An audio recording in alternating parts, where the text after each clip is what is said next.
Welcome back. I'm Kim Bailey. She's Fuliana Osborne. We have Jamie Wadley with us, and we're talking with Elizabeth Moran about transformation and change. And in this episode, we very much cover fear and how that drives us in times of change.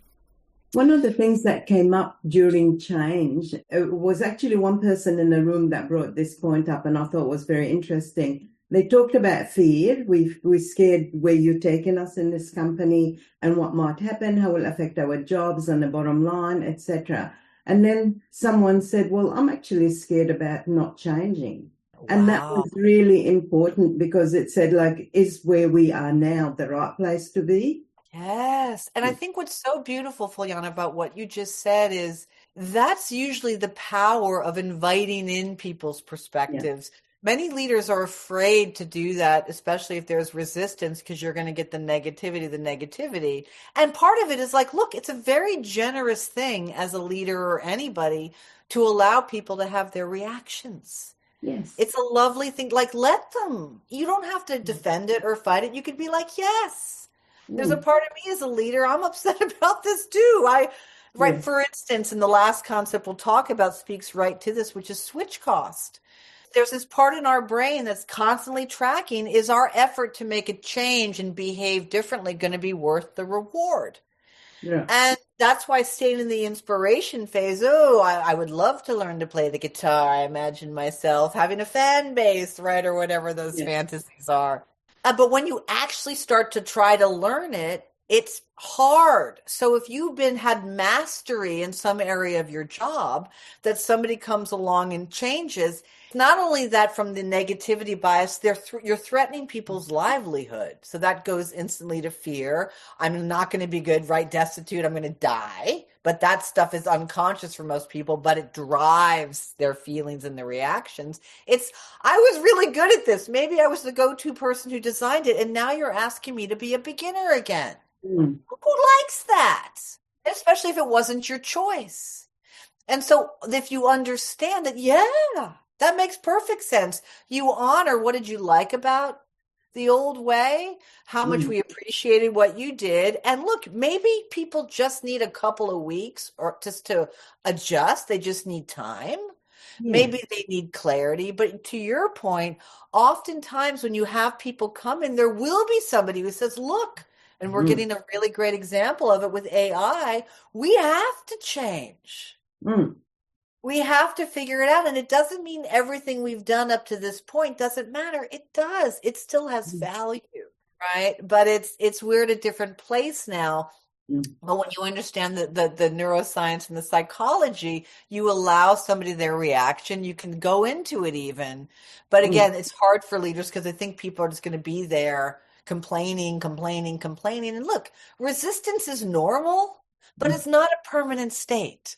So at a certain point, if you've been clear, the person understands what they need to do differently on a day-to-day basis as a result of the change. And so in the book, I go into compassion, communication, clarity, and like very practically, what do you say and how can you work through that?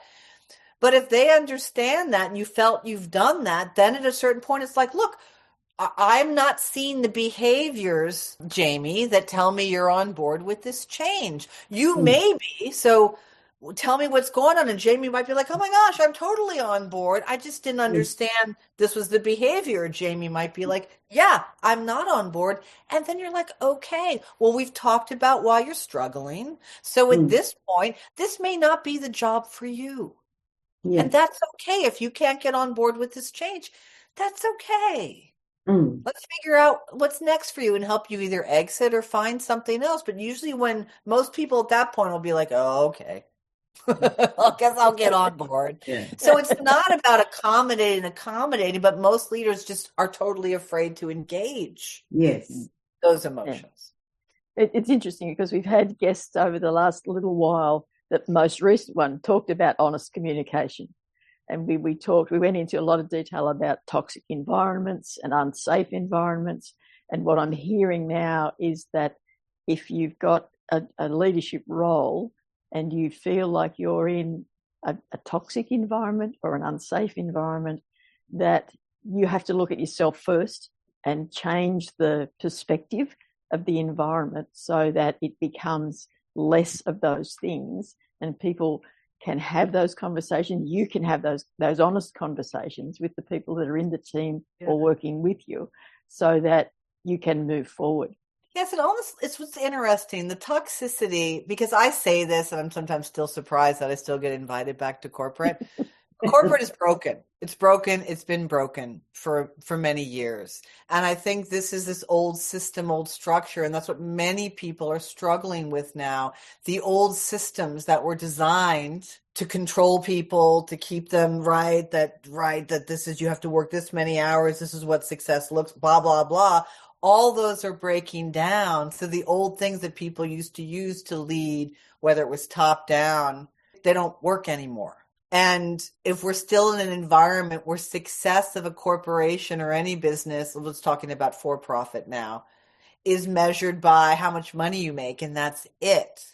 It's not going to work. And I'm not saying, listen, I get it. Like, they're designed to make money, but there's a fundamental disconnect with if I can't show you that I'm investing and spending money to invest in my people, and I'm not calling out leader behavior, because, right, you can say toxic, but what are the behaviors that are being engaged in that lead me to believe it's unsafe?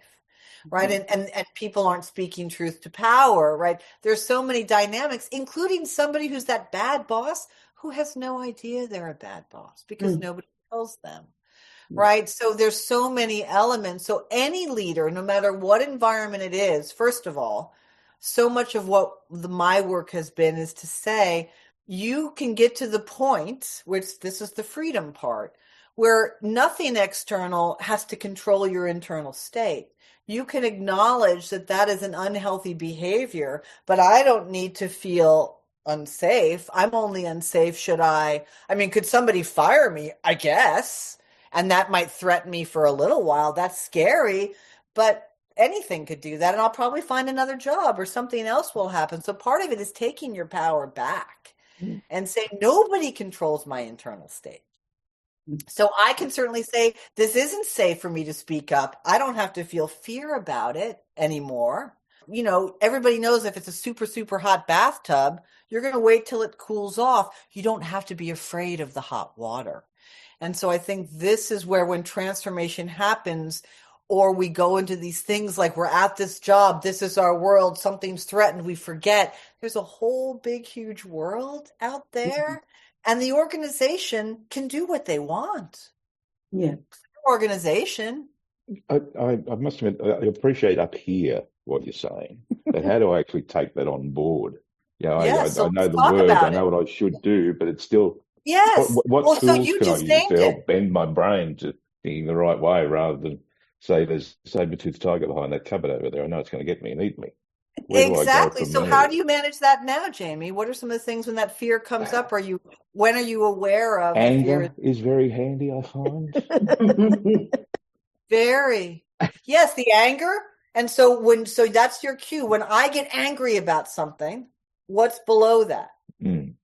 That's actually a question. Well, it's fear. Yeah. And nobody likes that. But if you can then say, okay, if I was to listen just for a minute, what is the story? So if you want to take that for a moment, if you can recall a time when you resisted a change or you had that, what's that voice? What's that ego voice telling you? What's the narrative? I've recently come through an experience just like that, so I'm very close to it at the moment. Great. But I think probably the thing that's got me through it is the fact that it was better beyond than it was before. And I think that's my guiding light. But, the transition, and I think the transition now, we speak about it coming down from the top. I think you mentioned AI before. It's not just coming down from the top, it's coming from without, and everyone has to experience it. And we're all in the same boat together. We are. And so I'm just going to go back to what you said because it was so important. And so sorry, I'm putting you on the spot, but this is really rich stuff. I love being on the spot. Okay, great. So you had the anger, right? So whether it was nobody asked me, I didn't sign up for this, right? I liked it this way, whatever the narrative is, somewhere in there's fear and concern of, okay, now this has changed on some level. It's potentially I won't do so well. What's the fear? So part of it is in the moment you were aware enough to say, okay, now maybe it's a week later, maybe it's an hour after you have the reaction. It doesn't matter.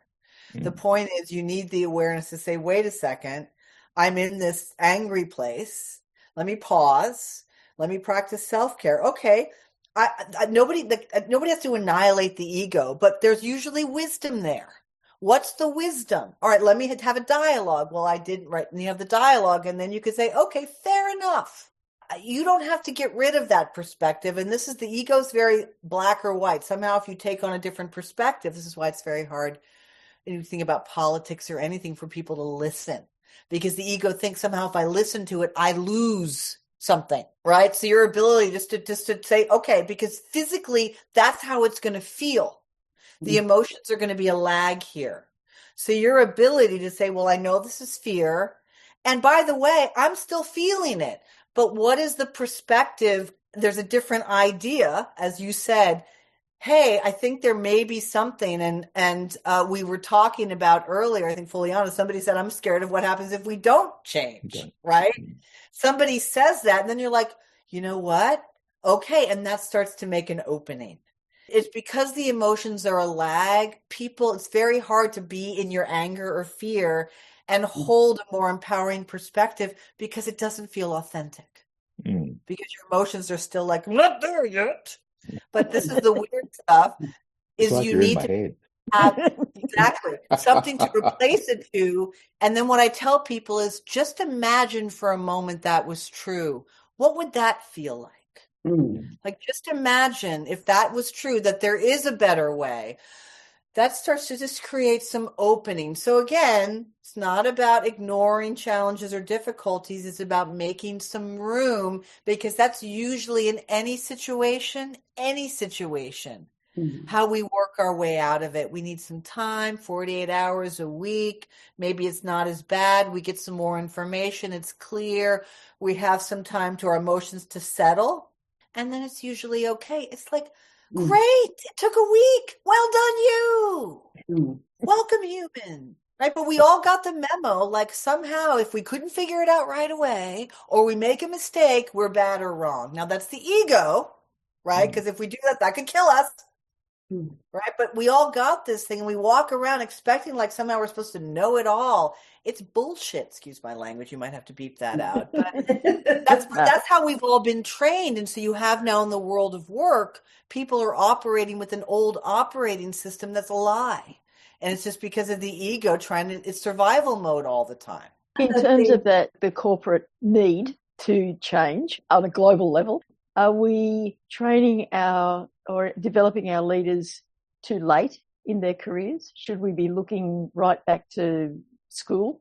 Oh, I by the way, I love that. I think more of that is going to happen over time as the education changes. And I think, listen, I think a lot of young people, my niece, she's gotten here a lot quicker than I did. So she's still working on it, but she understands the concepts of the ego and the unconscious. And she's 30 years younger than me, and she'll get there sooner. So I think with a lot of the emotional stuff and the breakdown, young people are getting it. Now, many are choosing to leave the planet because they can't take this level of anxiety, and many people are, but many people are now trying to be of service. So coaching, therapy, I think, is really helping people with this piece. This is not going to get better. It's going to keep getting amplified and amplified. And so people are going to need to find some way, if they're not going to live in fear all the time, to work with it. So I don't think it's never too late. I think everybody is in perfect timing. But it is, if you don't understand this until you do, really, like how everything works and it's set up, it can create still people just live in misery and fear all the time. Well, there you go. Along with Elizabeth's insights, we had a bit of a feeling for Jamie, for those of you who haven't heard him before.